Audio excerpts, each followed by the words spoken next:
Even if they lay him in the ground, even if it puts him in the ground. You see, a man must fight for what is right in his reality, even if it puts him in the ground. If I did find myself in a dream, the last thing that I would want to do is withhold information from anybody.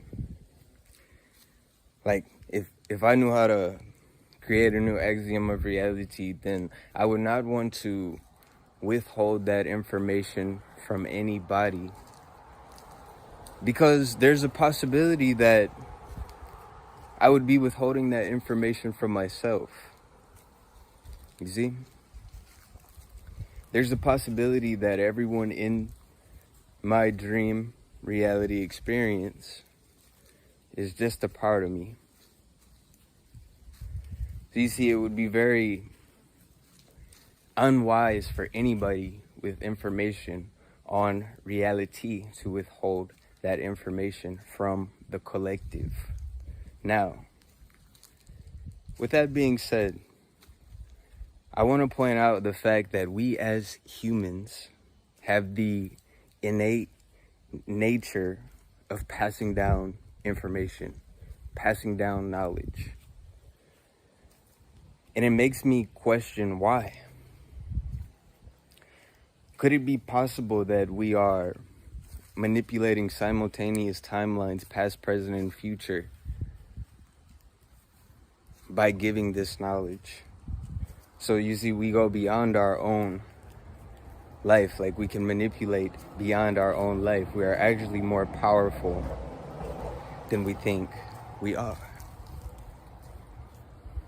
But I think it must be much deeper than that.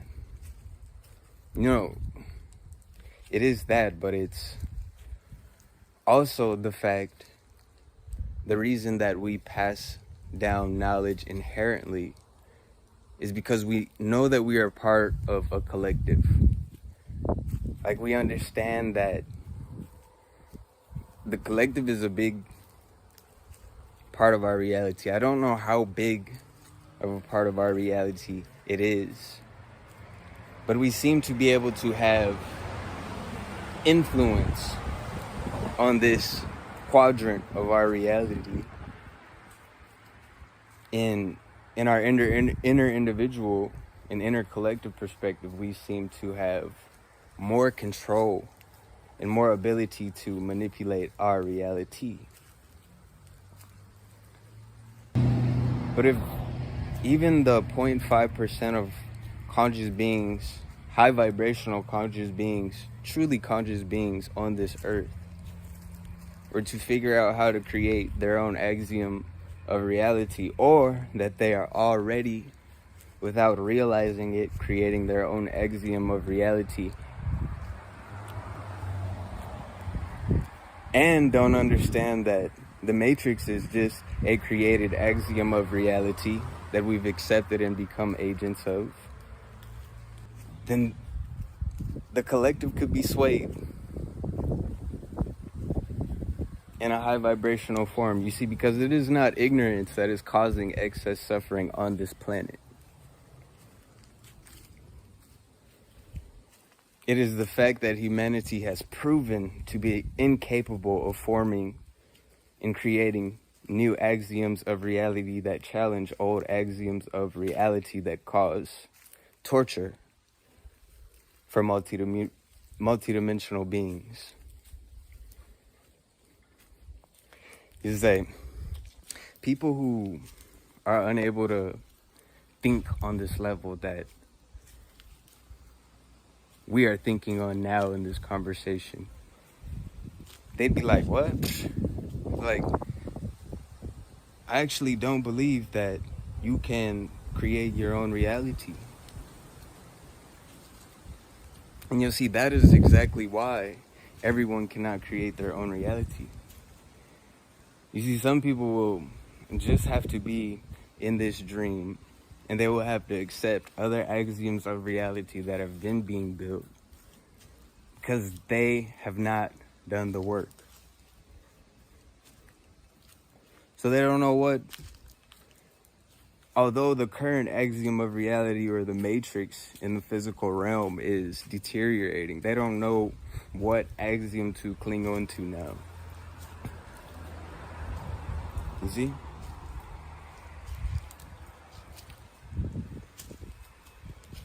They will not think it's possible to create their own axiom of reality.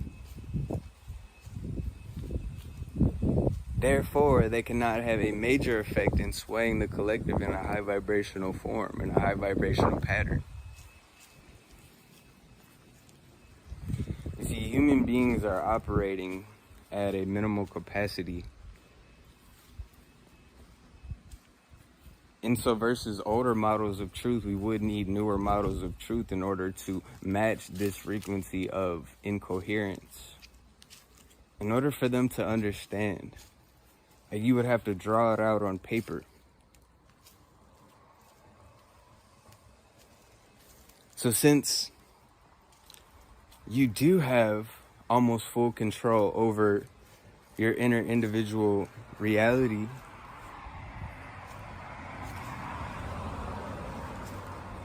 you transverse and begin to focus on the outer collective quadrant of reality.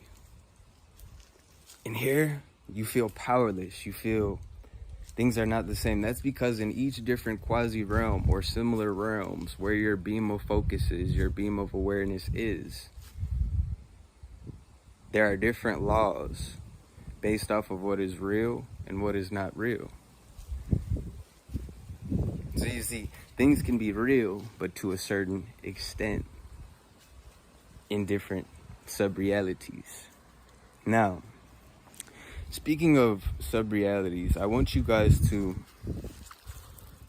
bring your awareness to the three primary realities that we perceive our experience on with our egoic perception. There would be soul, mind, and body. Soul, mind, and body. Now, every time, if you were to transcend into nothingness, the empty axiom, empty of things but full of things unmanifested, if you transcend every time you transcend the mind and body, you actually destroy these two axioms,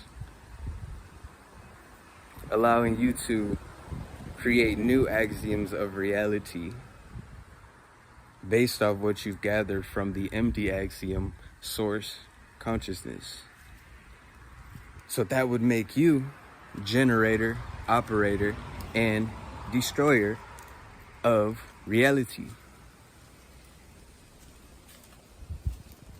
You see, it would be very hard for a being who hasn't developed himself to understand this in the dream. I say this a lot. It would be very foolish of you to find yourself in a dream complaining instead of figuring out how you can create your own quasi-heaven, your own quasi-loop. Because you'll see that even when creating a new axiom, the models are in my other videos, you'll see the pattern of synchronic causality. So life itself is endless genealogy. This template and new axiom of reality, dots of reality that actually connect our reality and trace our reality back to source.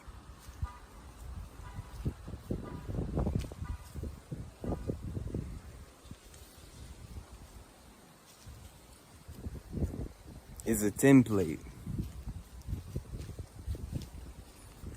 that allows you to actually access the power that you have been being given. You see, rather than looking at life as meaningless, you begin to realize that that's the point, that life is full of paradoxical illusions. Things can be real and not real at the same time, simultaneous realities. then you can create your own quasi heaven. You'll see I've been talking about quasi loops and quasi hells and quasi vortexes that you can draw yourself into and torture yourself with, just like the movie Coraline. But now I want to begin to talk about a quasi heaven. And this is only possible if you have the space and you have been freeing your life force energy enough to create your own axiom of reality. You know, a lot of things in my mind are telling me that, look, it's not possible for you to get other beings to understand how to create their own reality. But I'm putting it to the test. I do actually believe that people who are watching my videos will do actually understand. Like, otherwise you're not even watching. So I would almost guarantee you're to a certain point of awakening. Like, you're done suffering in this certain axiom of reality. Imagine you found yourself in a dream and you were just dumb.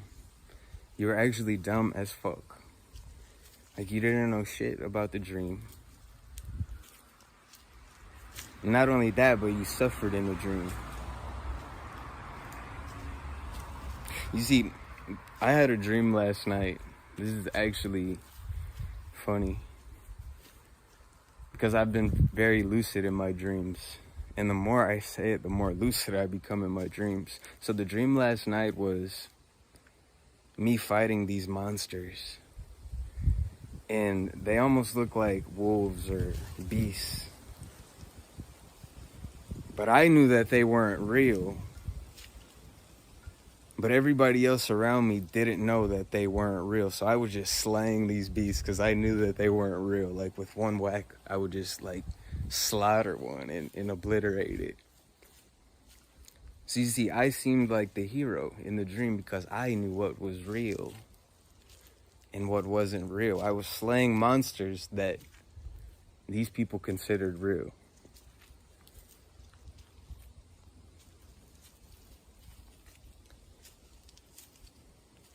You see, so they were real, but to a certain extent.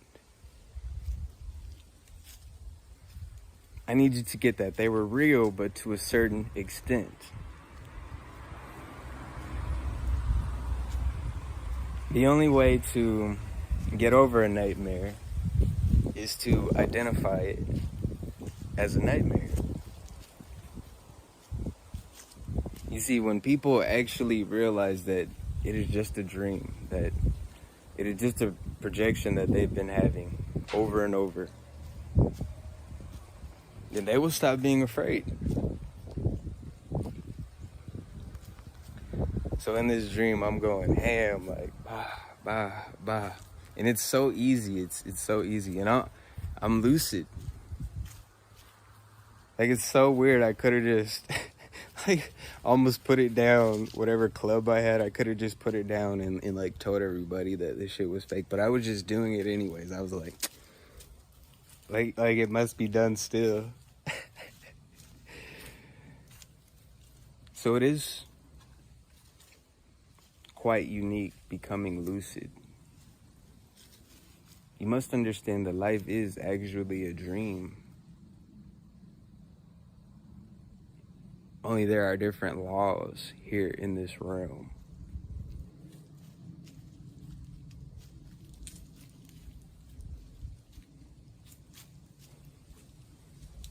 You must understand that life must, in this reality that we experience, must be a dream that you are having. And you would not want to walk around this dream not knowing shit about reality. Like, actually clapping for people who are slaying imaginary monsters. Which you would thank them because they were real to you, but that person who was hitting the monsters is just like I really didn't do anything. Like, to tell you the truth, I really didn't do anything, but I saved the day. It was Such a fun dream to have. Like, I was protecting the whole family, right?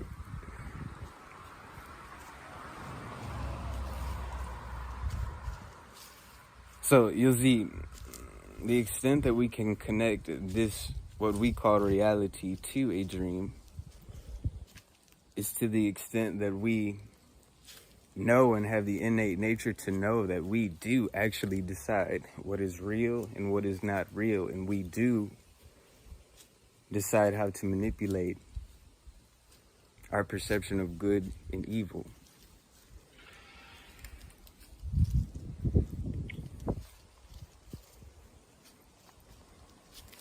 I love y'all.